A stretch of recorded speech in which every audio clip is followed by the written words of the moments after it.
Welcome to the RSP Film Room. Just to give you a little bit of a legal disclaimer here to start off, the videos posted here at the RSP Film Room are not hosted on any server of mine, and the original content is not considered the property of the RSP Film Room.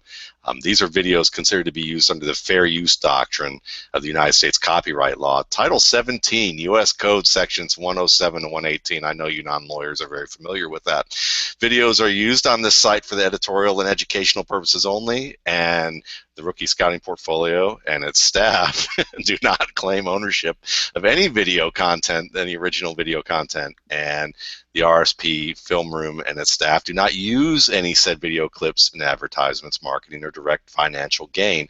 All video content in each clip is considered owned by the individual broadcast companies. These clips that we're using are anywhere between 10 to 15 minutes of highlights spliced together that we are talking about for the next hour, as it's just two guys watching film. So for those of you who didn't skip over that, you know, I'm glad you went out and got a little bit of a coffee or went to the bathroom or something. So anyway, I'm Matt Waldman with the RSP Film Room, and this is one of my loyal assistants right here. Toothless Zook, I think we'll call him from this point on. He had his teeth knocked out this past week, by a professional. So there we go. He's feeling better. Anyway, enough rambling. I have a terrific guest who I always enjoy having on this show. He's been a contributor to the RSP this past month and for the coming months. It's Mr. Eric Stoner out in California. Eric, welcome to the show, and thanks for coming aboard again. Yep, thanks for having me. I'm excited to do this. First, we did a quarterback last time, so this time we're heading over to a little bit position that's more my baby, off the line of scrimmage linebackers. You can look at Paul Dawson of TCU. Yeah, that's going to be great because Dawson has certainly gotten a lot of attention. Considered a really top prospect. I know that Lance Zierlein had talked about him as being, one of his favorite linebackers in this class, and then also talking about that within the context of that Paul Dawson did not have a good combine. And we've certainly seen some analysis around draft Twitter. Likes of John Onings has done some, did some good analysis talking about Dawson.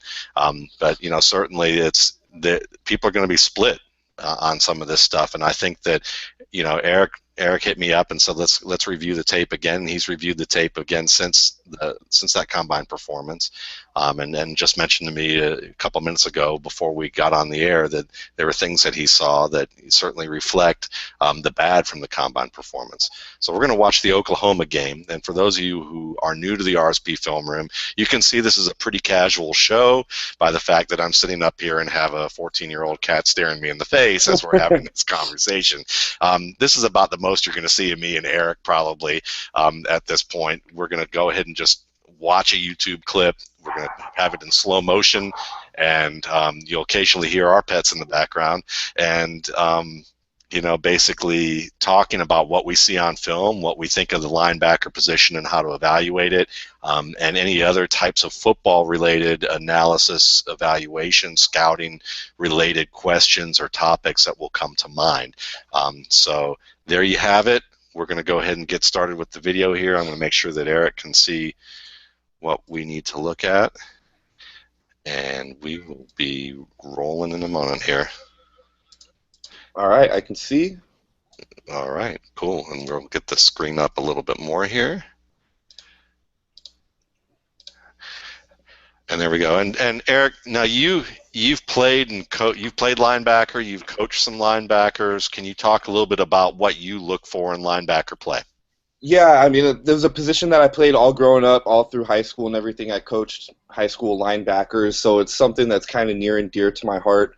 I mean, the first and main thing that I look and see when I watch linebackers, and it's not even that I watch them specifically, I want to see how the defense has them designed to fit up versus the run, and if they understand their own role in the run fit of the defense. If I can figure out what he's doing within the scheme of the defense, and I can understand when he's freelancing, because a lot of the position, it's very, very similar to running back. You need to understand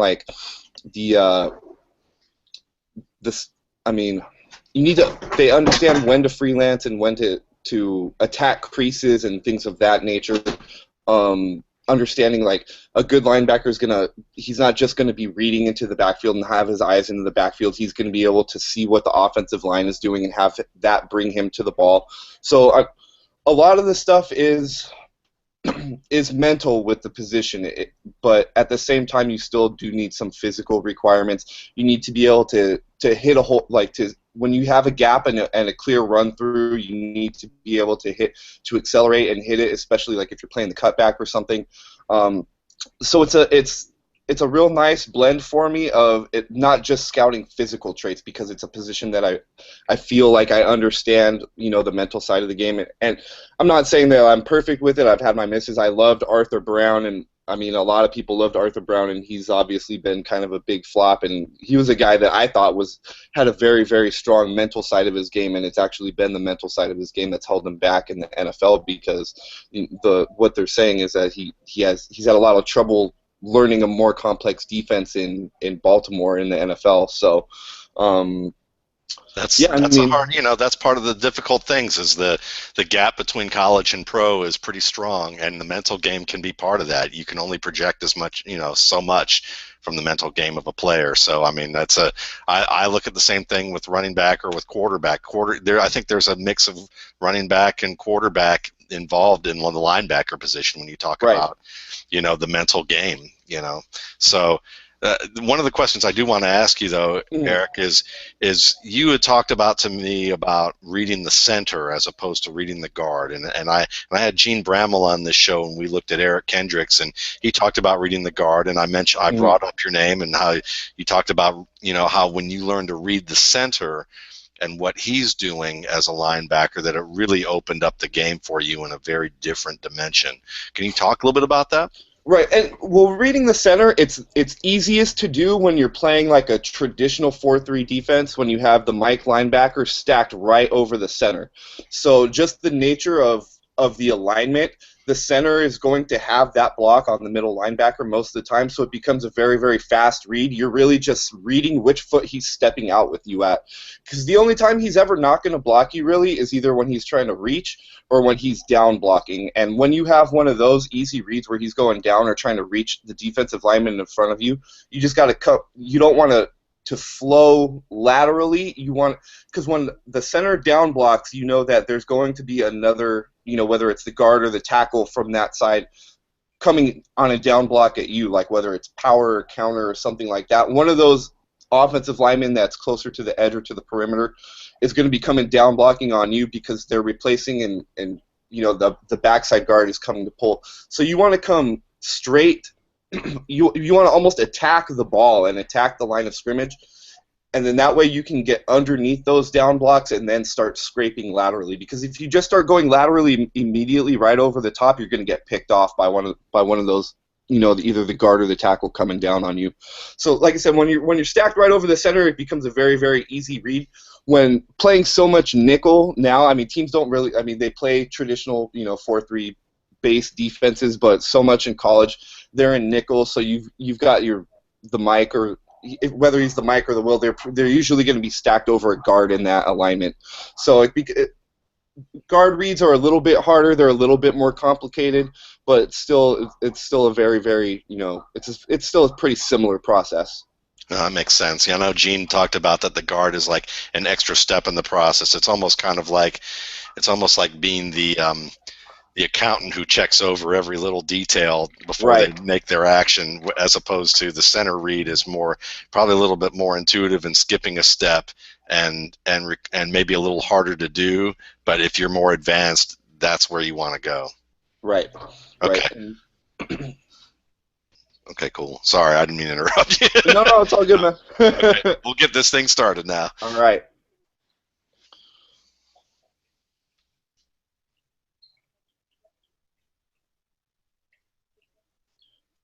Okay, very first play here. Let's go ahead and rewind this back real quick, because this is a good example. I think I actually tweeted about this play too when because I've watched the first minute or so of this game a couple weeks back. I think it was a couple weeks after the combine. So he's playing well right here. We got a toss going to the right, to the wide side of the field. He's going to be the designated cutback player here. go ahead, keep running a little bit further. Pause it right there. Okay, right here, 99% of linebacker coaches are going to teach you like teach a linebacker. Even if there's a designated run fit or a gap that they want him to play really, really sound, they're going to teach him cloudy clear rules. And that's when you're scraping from the backside. As long as it's cloudy in front of you, meaning that there's bodies and you got offensive linemen and trash, just keep scraping. But as soon as it's clear, like I said, cloudy or clear rules. As soon as you have that little alley, and this would be the designated cutback lane for the running back anyways. If he wants that number 25 at the top of the screen, if he feels he can't beat him to the corner, he's going to hit that cutback lane right where Paul Dawson, 47, is sitting right there. So if he has the natural athleticism to do it, a linebacker coach is going to tell him, go ahead and shoot and fire and fill that gap, and just bring that running back down in the backfield, because you're gonna be playing the cutback lane. You're maintaining your inside out leverage, and inside out leverage is very, very, very important in pursuit. It's very important in pursuit because if you get outside of the running back, then you're basically opening the cutback lane for him. So shooting that gap right there, you're gonna fill the cutback lane automatically in case the running back decides to cut back, and if you have the athleticism to pull it off, you're gonna put him down in the backfield. So he's got this lane. He's got help over the top. Number 25, whoever that is, he's the force player. He's the one that's gonna force the ball back inside. So Paul should really be, if he trusts his athleticism, he should be shooting this gap, but he still scrapes over the top because I don't think he really trusts his athleticism to make that play. And that's part of going back to his combine a little bit. That's a great point. It was funny because at first when we froze this, my one thought was, okay, and we've got number 56 right over here. He's got the lane. He's got his inside-out leverage. A linebacker that has some giddy up in his legs is gonna, and trust his athleticism, is gonna shoot that gap and try to bring that ball carrier down in the backfield. Because even if you shoot and miss, you still have help to the outside. That's true, and he's probably still going to beat this double team here. This guy coming off the double, who's on this double team, I would think. That's the only thing that I had question about is number 56 here. But 56 is so focused on this man at the line that I don't think Dawson's really looking at that anyway. He might have been looking here and saying, well, 56 is coming down the line here. He might clip me off. But if you're like you said, that confidence in the athleticism, if you're fast enough here, you're probably skimming off of the back legs of these players and leaping over to make the play. Right there, and then he keeps scraping over the top. Yeah. Okay. So, when I first watched him, like I said, I didn't have really a preconceived notion on him going in. But just kind of looking for things that would make the combine kind of valid in terms of the combine kind of shows up a little bit in his tape. Yeah.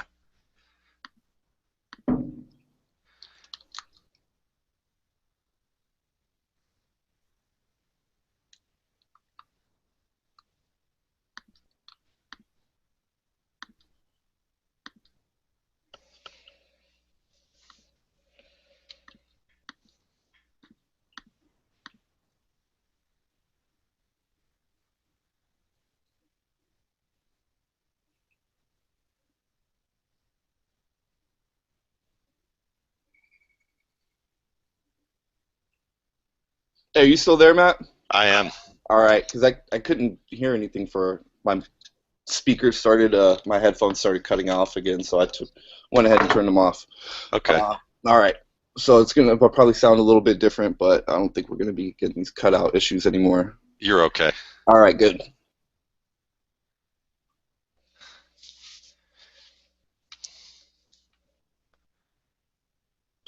All right, they go ahead and got him lined up as the weak side guy again.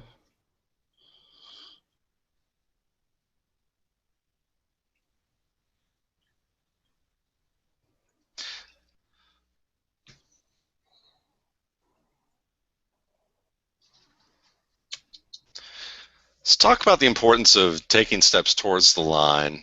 at the beginning of a play? It's important because, like I said, a lot of offensive linemen, and I kind of explained that when I was talking about the center reads. Most of them are not very good at adjusting to moving targets. So if you have an offensive lineman, and especially if he's worried about your speed or your athleticism at all, he's going to fire straight, and the offensive lineman is coming to the second level to block the linebacker. He's going to fire upfield very, very, very aggressively because he's going to try to get to that second level. Now, most linebackers' natural reaction is either to stay where they are and try to read the play or kind of shuffle laterally. But if you attack kind of downhill, it allows you to get underneath those second level blocks by offensive linemen. So as you come down towards the line of scrimmage and then work laterally, like I said, it lets you get underneath those blocks. You don't have to travel over the top of them, and it makes it a lot harder for those offensive linemen to like I said, to adjust to that moving target, especially because just the angle of their path is naturally going to take them upfield.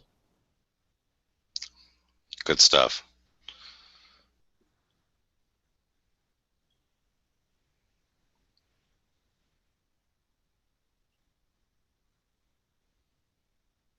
I mean, that was nice work for just, his eyes downfield. He's in good position, stayed on the back hip. Just a disciplined coverage right there. Third and 16, obvious pass situation.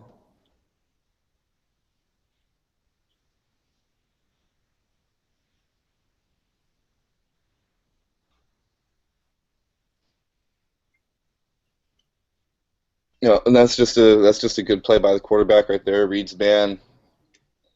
Yep, takes the open gap. Yep. All right, so now we got.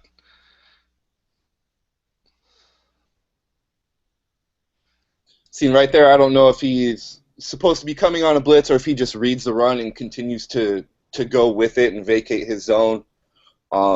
That's not really something that I can tell. Yeah, I don't think he knew what he was doing at first either. He was like, he's reading the back and he goes, well, I guess I'll green dog here, but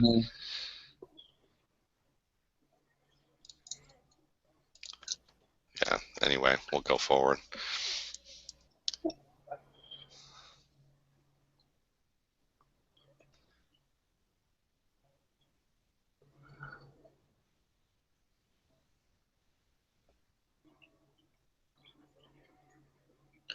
That was actually pretty good. He comes up, reads the play.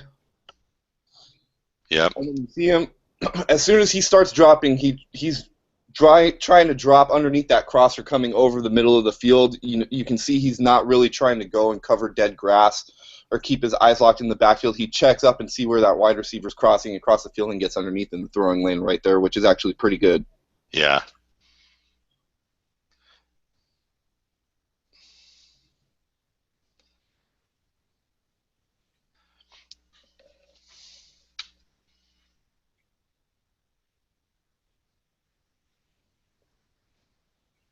And sending him.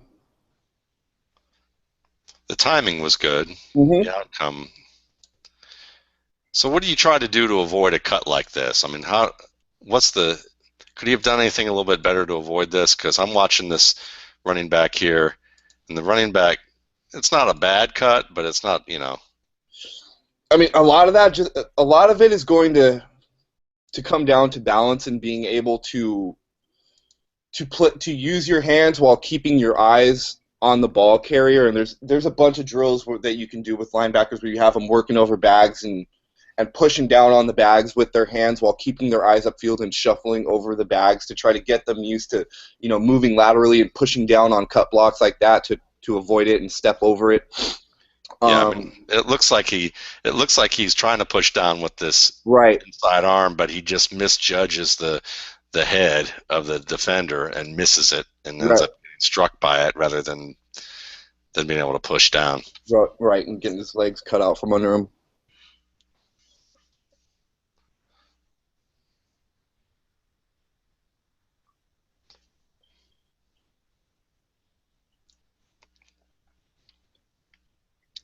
Now, I've always been a fan of the TCU defense and Dick Bumpus's scheme. It's it's very very good, and the good thing is too is that there's a lot of resources online. The best part about this defense, there's a lot of resources online to where if you want to learn everything about it, you can go and find it. And I forget, I don't remember which website exactly it was. Maybe I'll tweet it out after this, but there is a website out there where they break down, all of their coverages, how the coverages work together with the run fits, how TCU, I mean, basically the structure of TCU's defense, and they play defense really, really interestingly. They don't play like most teams where they identify an entire front, like an entire formation of offense. What they do is they split the field, they split the formation in half right at the center. So, and once you split the formation in half, there's only so many combinations, wide receiver combinations that you can have and different formation combinations that you can have. And once you split it in half, instead of looking at the entire thing as a whole, it really narrows down like what each side of the defense has to do, and how they're basically matching up with that side of the formation on offense. It's a very interesting concept for sure, because it's almost like two different branches on the field at the same time, just Right, doing exactly. their own thing. And if you only, and I like the theory, because if you only have like 5 to 6 guys to be responsible working together with, then really the most intelligent players are going to be your guys in the middle, who are going to have to account for that little transition in between, I would think. Right. But there's not you hope that you would have fewer breakdowns as a result Right. of that. That's excellent right there too. Reads. I think he reads that. We got a puller. Yep, it's just a basic trap play, and he reads it and blows it up in the backfield right there. That's. And That's one and more talk time. about that. Talk about that for folks, because you may have some folks who are new and looking at this and they go, "But he had a positive gain from this. What did he really blow up?" Um, Run it back one more time. Yeah.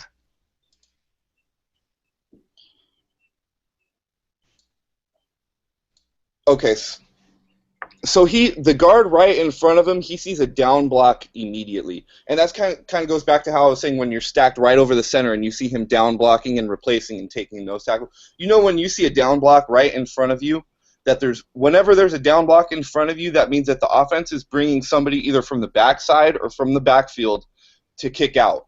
You're running some kind of either a trap play or power play or counter play. Anytime you get down blocks all on one side of the field, you got to have some kind of kick out to actually create the hole.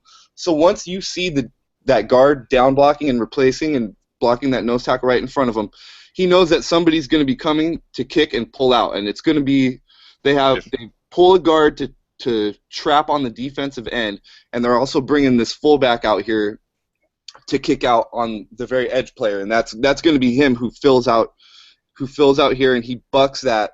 He takes it on. It's called he takes it on with his outside arm. It's actually a technique called wrong arming, because so much in football they teach you whenever you're a contained player or force player or whatever to force the ball back inside. Well, when you're actually the wrong armor, what you're trying to do is you're trying to not allow that crease happen with the kick-out block, because the kick-out blocker he's trying to attack your inside shoulder and create that leverage to push you out. So if you take him on with your outside shoulder, it's actually going to create a bubble, and the back he's either going to have to force it back inside to help, or he's going to have to bounce it outside to where you hopefully have somebody accounting for it for that spill. Good, excellent analysis there with that. Because again, if you funnel him back into the middle of the defense, then you're going to have more help there.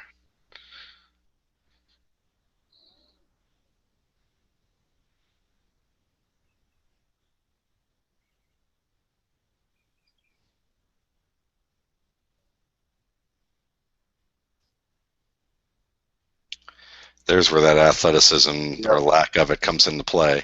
Because a guy showing up. Yeah, because this is the type of play where usually your top linebacker prospects.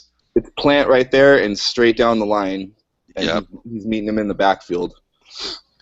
Usually, yeah, he'd be a player with better athleticism would probably be a step away here and already grabbing the legs.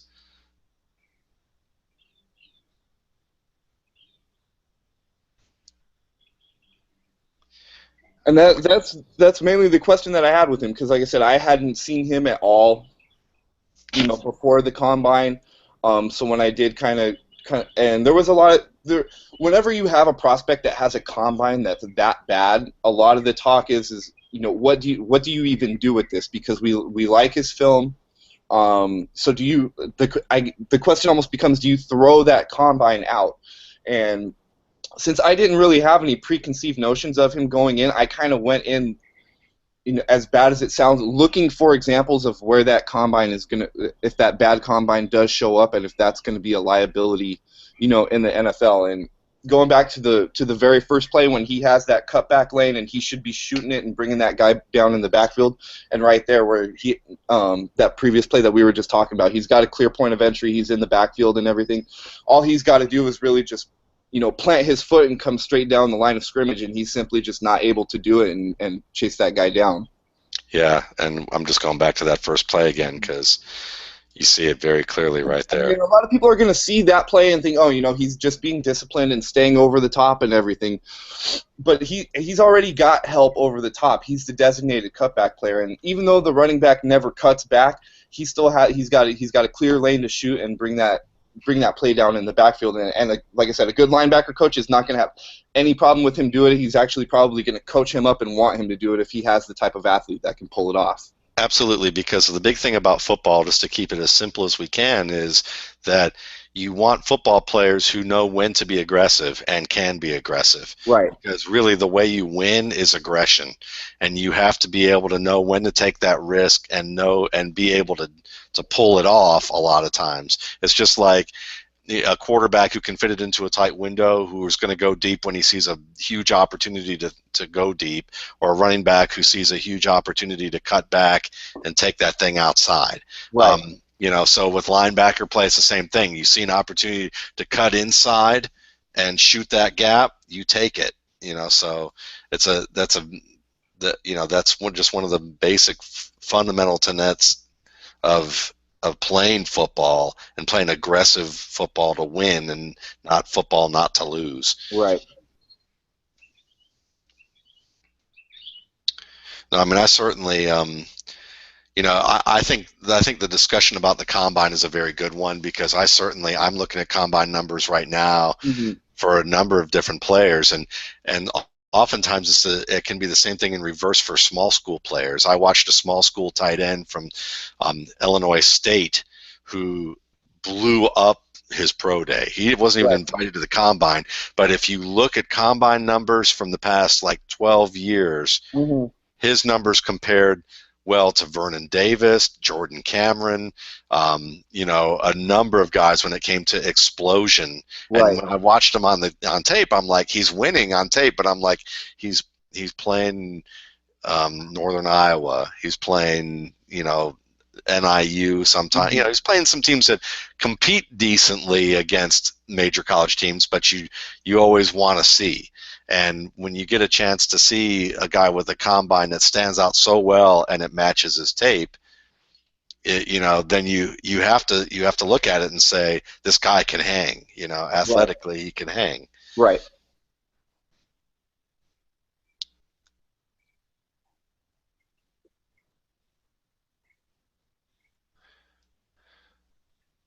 What I see with him too when he runs is, it always seems like he's running with kind of with some form, but it's not like he's really driving downfield. He's always trying to make sure that he's above the man. Right. He's in position to change direction if he needs to. It's almost like he runs as if he's saying, I know I could get beat if I'm not staying in perfect, position here. His movement, and like I said, the way that he attacks gaps and everything, you can kind of tell that he's aware of his own athletic limitations, and he doesn't trust the giddy up that he has in his legs a lot of the time, or his ability to change direction. I mean, because I should have actually brought that up earlier when you asked me, what do you look at with linebackers? One of the most important physical traits that I look at is the ability to transition your hips and change direction quickly. A lot of linebackers are very, very linear players. They can only go in the direction that their shoulders are facing. So when you see a guy that can keep his shoulders, keep his shoulders square and swing those hips back and forth, like almost like a karaoke drill where you're crossing your feet over and swinging your hips back and forth. Yeah. That's always something that's going to bump a grade up for me, or it's going to reflect very highly in my evaluation. And he doesn't really have. He's not so much linear. It's just that he's very, very. He's almost like you said. He's overly controlled when he's flowing or changing direction or anything like that. Yeah, I mean, many of you watching this probably won't get this, but when you get into your like mid 40s and early 50s, and you used to be able to run around and jump around and change direction really well, just playing it as a casual athlete playing basketball, or maybe you could take like 3 stairs at a time or jump down a flight of stairs and land and like just being playful, whatever. When you're 45, 50, you kind of maneuver around a little differently because you have a feeling of your mortality a little bit more than you did in the past. As I can say from personal experience as someone who was quite reckless with his body in my early years, now that there are things I go, I think I can do this in my mind, but I know that if I do this, something's going to snap. Right. And I think that you see that with Dawson a little bit. Mm-hmm. Yeah, I totally agree. Just at a much higher level.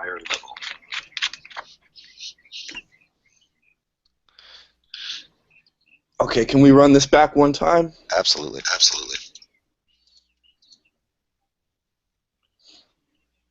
Okay, one more, because this is actually a pretty good example of how you play the flats as a linebacker when you have that curl to flat responsibility. His eyes are immediately. Oh wait, hang on. Is this the same play? I think so. Okay. No, it isn't. Okay, sorry, I went back too far.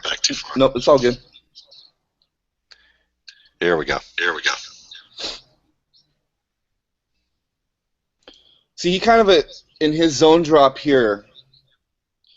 He's attacking kind of downhill and towards the running back. And ideally, when you have this curl to flat zone drop, you want to be dropping back at more of a 45-degree angle to try to take away that curl zone. Because anytime you see the running back, hitting the flat like that, you got to assume that number one wide receiver on the outside is going to be coming inside. Because the offense is trying, when you're a linebacker and that running back's going in the flat, they know that that's where your eyes are going to automatically be drawn, and that's where you're going to automatically want to go to, and they're going to try to bring somebody back behind you.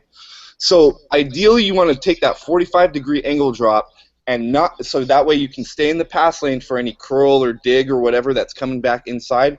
And once the running back crosses your face to the width of the field, then you can start attacking and driving downhill. See, he's already driving downhill here, and the running back hasn't crossed his face yet. And that is very telling about what he can and can't do athletically. And then they're going to bring number 3 right behind him, and it's actually open right there, but the quarterback gets luckily the quarterback gets pressured, and they flush him out. And I think this is a very important point to note about watching film, is that it's not just about the result of what's going on, but also really the your mic, your speaker, it's on a delay. So as I'm talking, like I feel like I'm having some crazy moment. There we go. It's a little bit better. But yeah, I mean it's important to note this stuff because I think that when you look at what he does, it may be not in the context of the result of the play, but you still are able to notice what would have happened if it was successful. Right.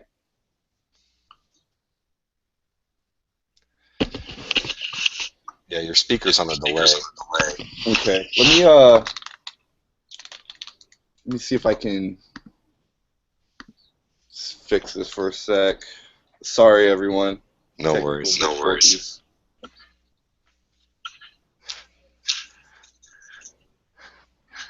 I'm just not good at concentrating when I start hearing my voice like 2 seconds later.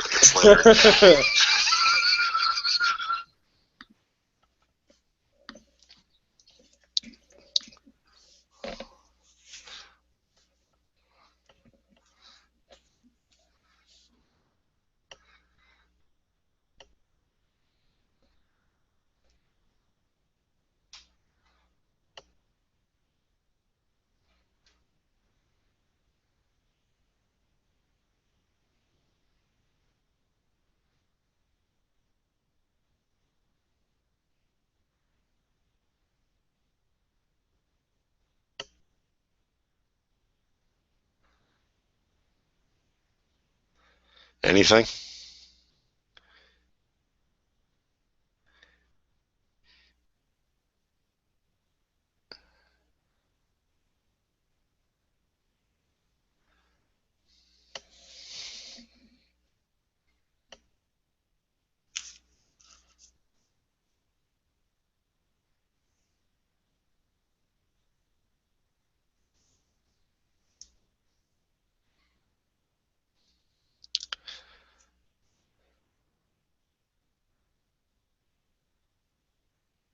I'm not hearing you. Might want to turn up your speaker.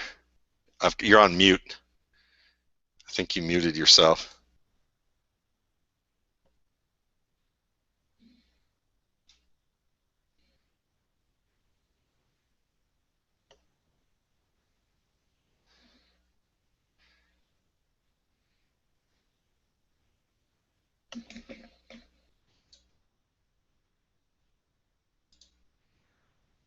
You're on mute.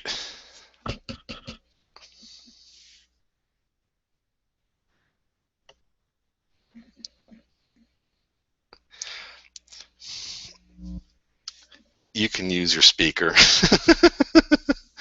Go ahead and use your speaker.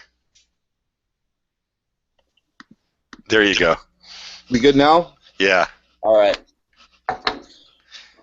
If we have a delay again, but we're not right now, I'll just shut up and I'll let you keep talking. All right. Let's go from there. All right. All right. Let me go ahead and put this back up. All right. Where is he?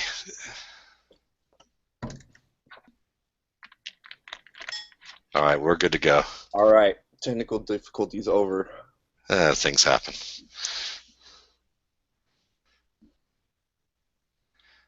So now we got him in the middle.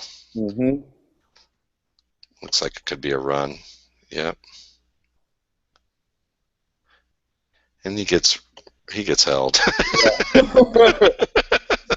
Not much you want to say there. No, that's he's stacked over the middle, but it looks like he's still doing a guard read because as soon as he sees that backside guard pull, he's filling automatically where he's supposed to go, and like you said, he just gets held there.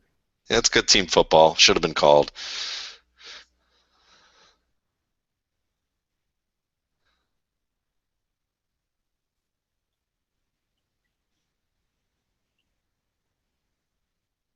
More backside. Yep. And see, that's a good example of how if you keep attacking the line of scrimmage, you can get underneath those second level blocks because you ideally you don't want to scrape over the top of them because you're losing ground backwards and still working laterally, so you end up having to go back 3 or 4 yards if you were to try to go over the top of that guy. So that's a good job of staying disciplined and still attacking downhill, even though he doesn't really see it clearly right off the bat. As soon as he sees that offensive tackle coming to the second level, he goes right underneath it. That's perfect. He's still got his inside out leverage. He's playing the cut right there. He's playing the cutback, fills it. That's pretty good. So would you say that any of this is how would I put it? So this was really more he's reading the runner, then he realizes that this guard is going to be coming up to the point where he can cut back in. He's not baiting this guard at all. Like, do linebackers ever bait linemen into like heading further downfield and then cut back inside the way that maybe a running back might bait and cut back inside? I mean, they might. I don't think that's what he's doing, but I'm obviously not in his head. It looks like his eyes are pretty glued in that backfield, but he does do, like I said, he does do a good job of staying disciplined and not allowing himself to just continue scraping laterally and getting picked off. Yeah, I agree with you. I just wondered. It just kind of came to me thinking. I wonder if there's some linebackers who bait linemen in the same way that running backs bait linebackers. I mean, I can't think of an example off the top of my head, but if you are reading offensive linemen, and you're reading the offensive lineman on the play, then there's definitely opportunity to do it. Like I said, I just can't think of any examples off of the top of my head that I could pull up and say, yeah, this guy, he used to do it all the time. I can find a play of it. Gotcha. So, yeah. He has good timing to snap counts. I noticed that with him. He does. It's a shame he's just not quick enough.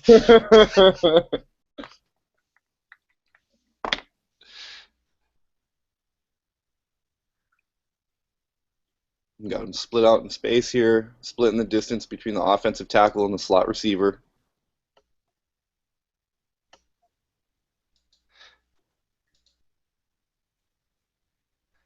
And see, all the way up to that point, this is a nice play. Mm-hmm. Like, you're watching this, and everything that you described comes into play here from previous reps.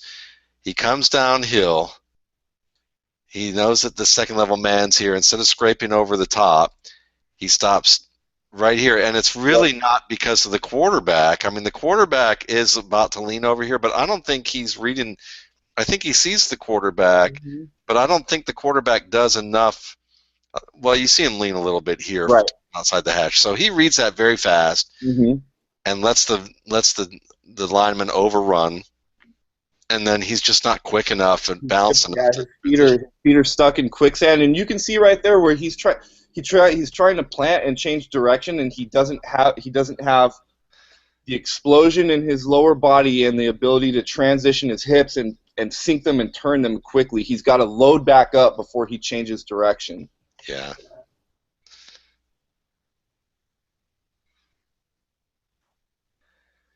And a player who changes direction well, who's got the athleticism and stays upright, may not catch number 9, but he may still be pursuing number 9 up to this point. Right. The ball comes loose, and guess where he's going to be? Right on top of it. Yeah. That's the hard question with him, because I mean, I've seen some people question his instincts and say, oh, he's got bad instincts.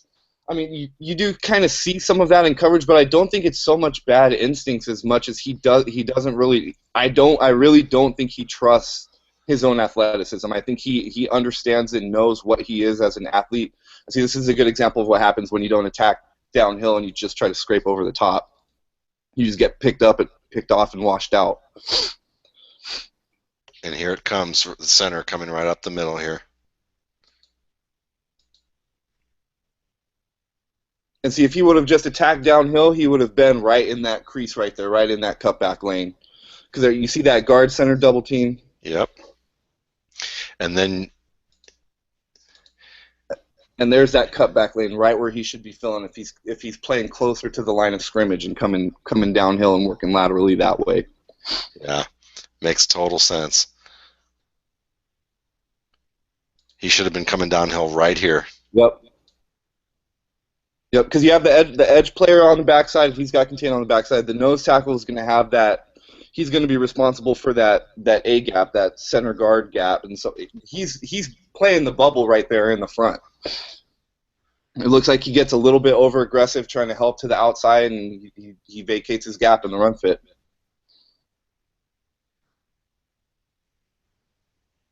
This time he does a better job. Yeah, much better.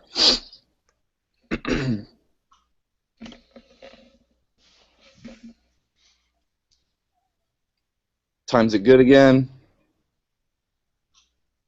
Just short.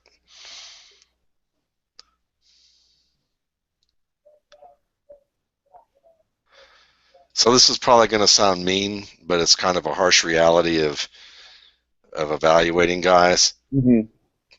And I think if I were to make a conclusion based on what I've read and then what I've seen here today, and this is, again, I'm jumping to conclusions here because it's one game, but I would say Paul Dawson's going to make a good linebacker coach somewhere. I think that's a very, very fair statement. And you could see it on that last play, and it's an example that you kind of see over and over in his game. When he needs to just plant a foot in the ground and change direction and go, he's just not able to do it. And you even see it with his cuts. Like if he were to be playing a running back position or anything, everything that he does changing direction is very rounded. There's no like, when he's changing direction, there's no plant and 90-degree angle coming down the line of scrimmage ever on his redirect. Like everything is it's elongated and rounded, like he's traveling almost like in a circle whenever he's got to change direction.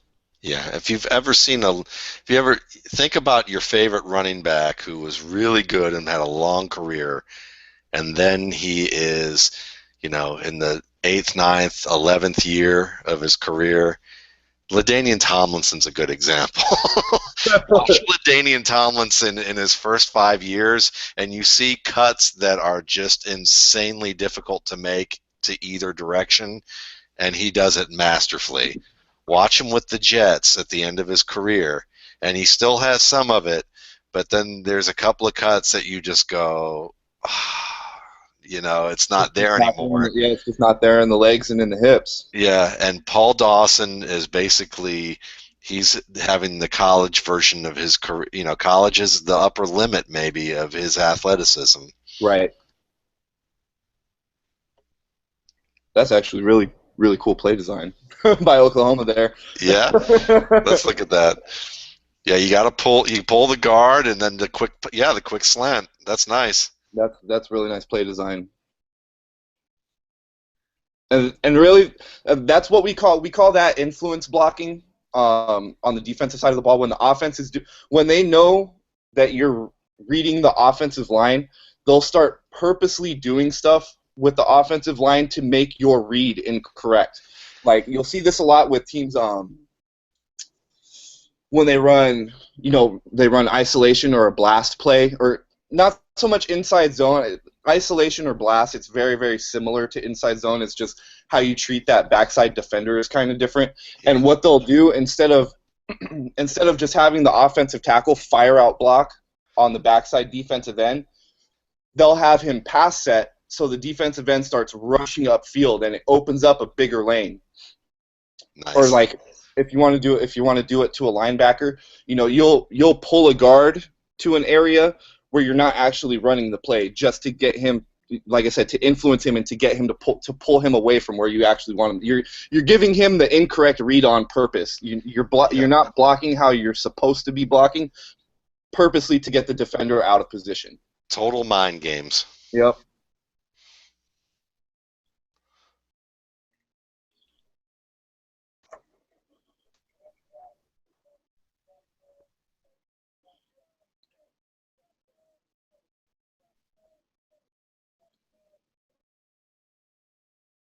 Nice. There he goes. Make the play. Can he beat the quarterback? He can. All right. Let's watch that again. He read the passing lane well on that. Yep. Because he wasn't saying, let me avoid the guard. I mean, that was secondary because he's rushing the guard. He knows that he sees the flat and the flat curl here. And he just kind of peels off, and yep, that's a really good play right there. Robs the lane. I like how he looks all the way back. These are telling things. I mean, I know that people are going to say, oh, whatever, but if you really add all these little things up, think about it. A fast football player, he's booking it to the end zone instead of looking and seeing who's chasing him. A pretty fast football player who just may be worried because, it is 14-18 left and it's a tie game, and he's like, I want to get this, might give a little glimpse, but like this, yeah, all the way back. I mean, like, he cranes his neck, he turns his shoulders to look back Yep. and see what's going on. Like he's looking for somebody. Like, I don't want to see anybody 10 yards behind me. And this is not, I mean, again, this is an unconscious thought that he's having doing that, So, yeah, this guy's thrilled. I mean, he's like, man, even Dawson can outrun this play.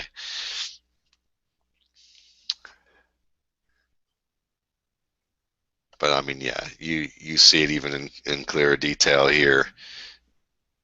Peeling off is just perfect. You like the hands? I mean, that's nice. That's actually really, really good and really instinctual too, because one of the biggest things that you try to teach linebackers is to not get caught in no man's land.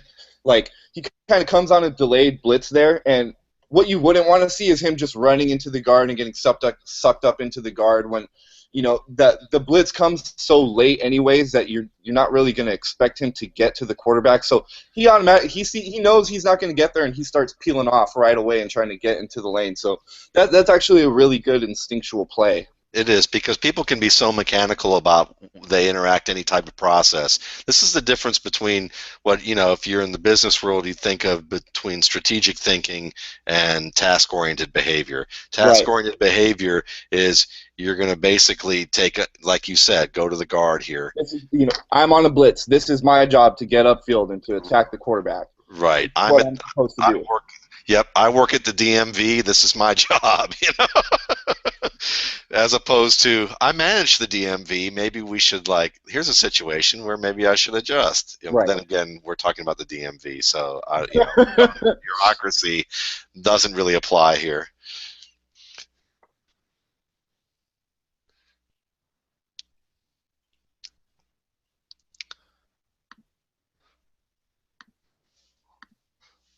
Good for Paul Dawson. We know that in his future career he will not be working a government job. So. And if he does, he will probably be miserable. I work in a government job, so I love my government job. Just saying that it's I would just say that it's certainly there are certain things that give you task-oriented behavior and others that are more strategic in thinking, and certainly. This is one of those that he's definitely thinking outside of that just one task.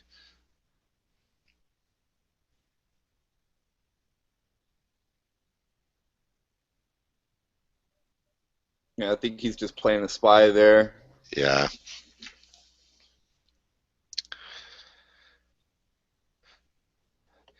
But I think, we see common themes every week with these episodes, which is thinking inside and outside the structure of the play, being able to know when to transition to that. That's good football. It's just, good football it's not just some rigid rule. And this is a bad read here. Yeah, he scraped over top like you talked about before. Let's look at it here.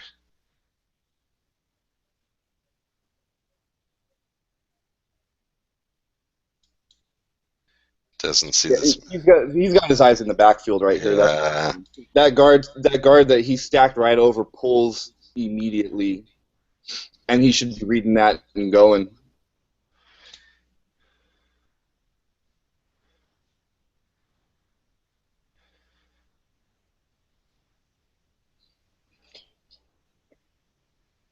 It happens to the best of them. I'm not going to say that every linebacker is perfect on his reads and reading offensive linemen on every single play, but when you see that guard pop up and pull, you got to get some giddy up and start going, because he's taking you to the play. And you see enough of him being hesitant or trying to work around in plays that he should be working under that it adds up there. Right. And see, this is an example of scraping over the top. He does avoid the block and make the play, but you see how much ground he ends up losing. Whereas if he were to be able to attack downhill a little bit, like downhill at a 45-degree angle and get underneath that block, he stops that play probably closer to the line of scrimmage. Yeah. He's flowing here, and then he's got to go over the top. And he just cost himself about 3 yards right there. Right. And then the other problem with it too is when you get over the top like that, you have to also outrun the offensive lineman. So he's not fast enough to lose his inside out leverage on the running back because he's just not athletic enough. I mean, which in this example it's a good thing because it helps keep his inside out leverage so he can the back doesn't have a place to cut back. But a faster, more athletic linebacker, that's kind of the problem that you see with them when they're beating offensive linemen over the top and losing ground like that. Yeah, they're still avoiding the block, but they end up losing that inside out leverage, and it opens up a huge cutback lane for the running back to hit.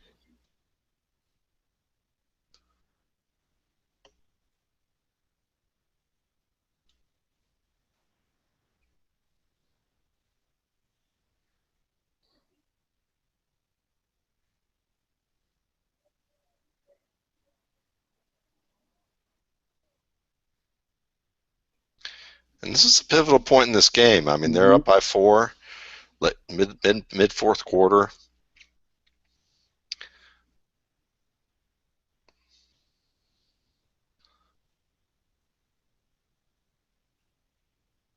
Now you're talking. Yep, that's good.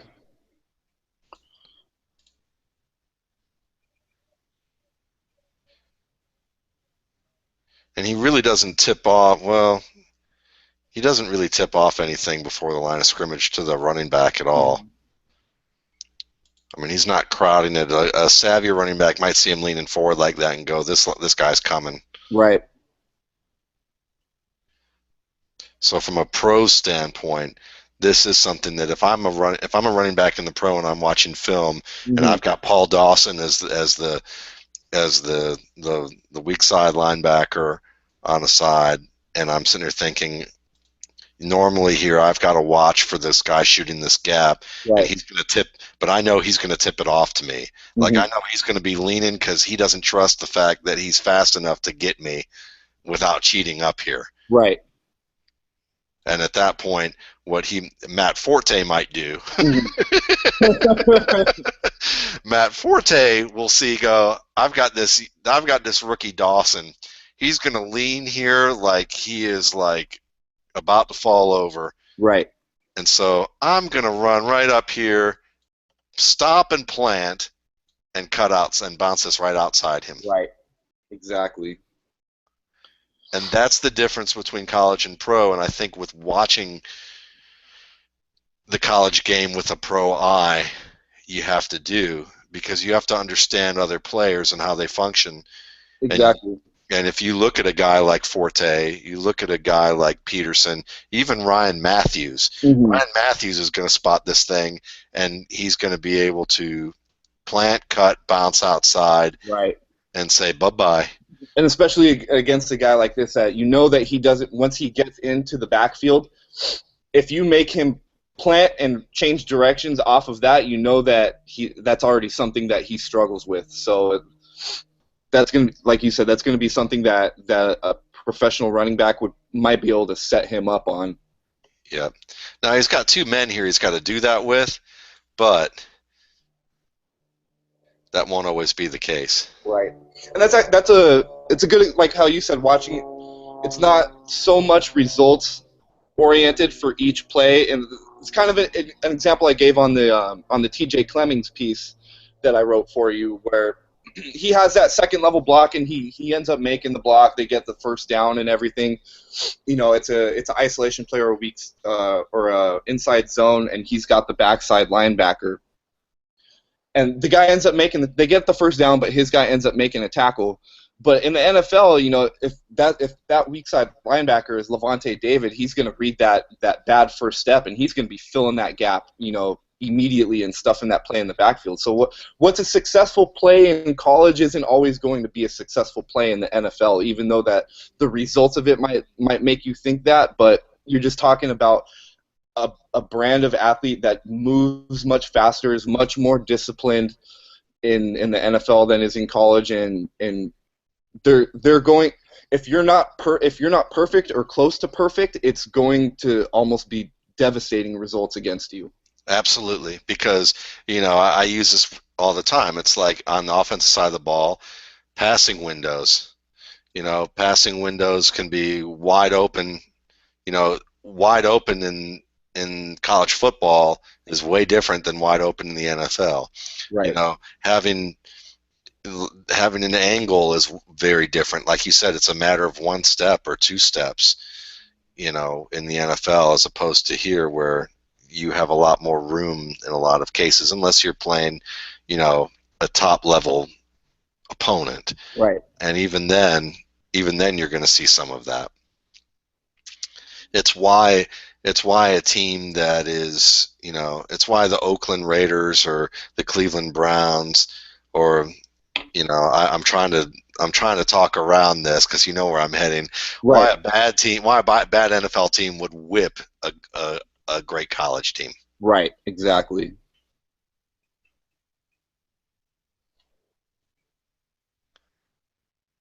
Run that back one time. Yeah.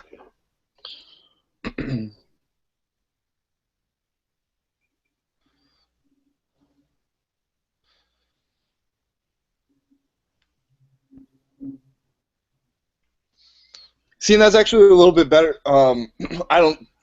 I think that this is just man defense. It's not so much him having a curl flat drop like how I talked about on the other play. But this is better about him getting depth and width at a 45-degree angle and not attacking down. He's got the running back in coverage, but he's not going to attack downhill until his face is crossed.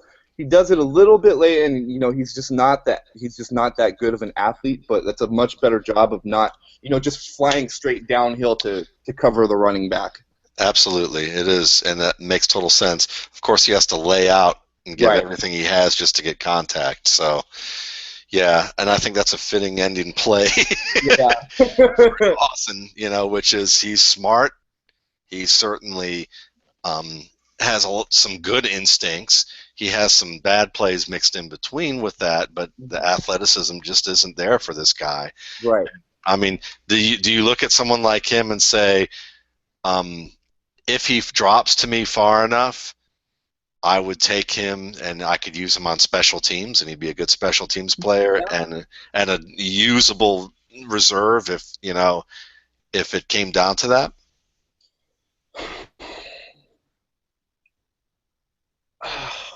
It's a tough question because I don't know if I'd ever actually feel comfortable if he had to get onto the field in non-special teams play.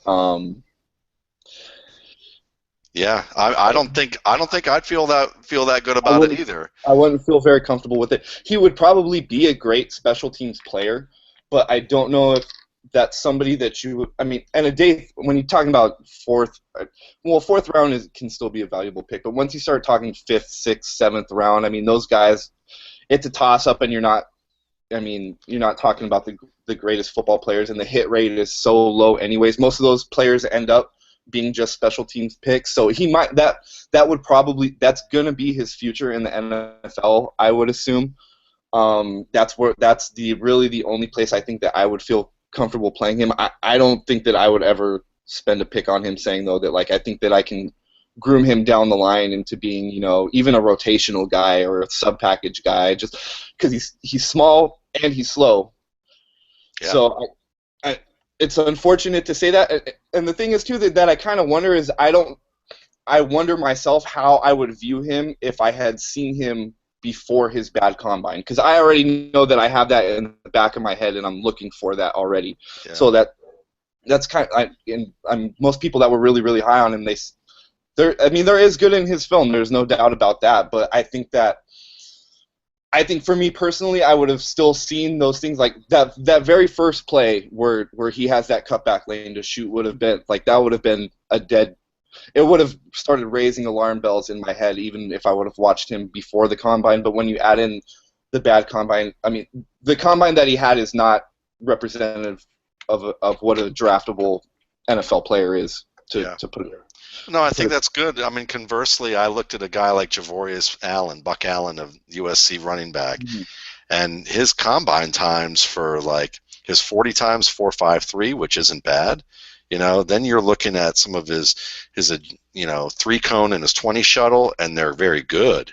Right. And I watch him, and I'm sitting here watching him and when I first watched him, it was before I saw the combine Mhm. times, and I had him as kind of like a committee reserve type of back, a Right. rotational player who seems to have to work awfully hard to make some cuts, Yeah. and seems, and doesn't, and then I saw the combine, and I went back and rewatched last night, some of his tape, and just was cross-checking it, and it's the same thing. You go, how does he use this on the field, and then Mhm. what are things that he can and can't do, and you start to find where sometimes where certain numbers match up well with what they can or can't do. Right. There's certain players that you look at and you go, he can cut quickly, but he has to stop and gear down to Right. make that cut, or he's got Carlos Williams is a perfect example, Mhm. actually, as a running back. He's got great top end speed. He's got He's got middling acceleration, and he's got reserve quality change of direction. Right. And you see that in his 40, his 20, Mhm. and his three cone. Right. It matches up extremely well. And when you watch that on tape, you go, okay, so there you have it. In contrast, Malcolm Brown, when people watch him at Texas, they'll say, there are people I know who watch him, and I've watched him, and I like him. I think he's a little underappreciated. Mhm. And people say, well, he's better than I thought. I'm like, well, why is that? I don't Right. know. He's a little quicker. And you look at it, it's like his 40 is, borderline is like more committee level. His 40 is Right. like a committee level back, which is like a lot like Arian Foster. But his 20 and his three cone drill are borderline elite. Right. So when you watch him, you're like, no wonder he's always getting the angle. No wonder he can cut back. No wonder he's exploding through a defensive lineman, Mhm. And that's the thing, that it's learning to where those numbers match up with what it's trying to approximate on the field of Right. play. And Dawson, I think you've nailed it today to talk about where those numbers match up with what he does and doesn't do. Right. Right. So. So yeah, Eric, thanks again for being on, Hey, and thanks for having me, Matt. It's always a good time. yeah, man. So everyone who's watched this, I'll try and edit out some of the technical difficulties where I can. If not, we'll just skip over it, and I'll give you some sort of I'll have given some sort of notes maybe in the beginning here to tell you Okay. where you can jump and skip out.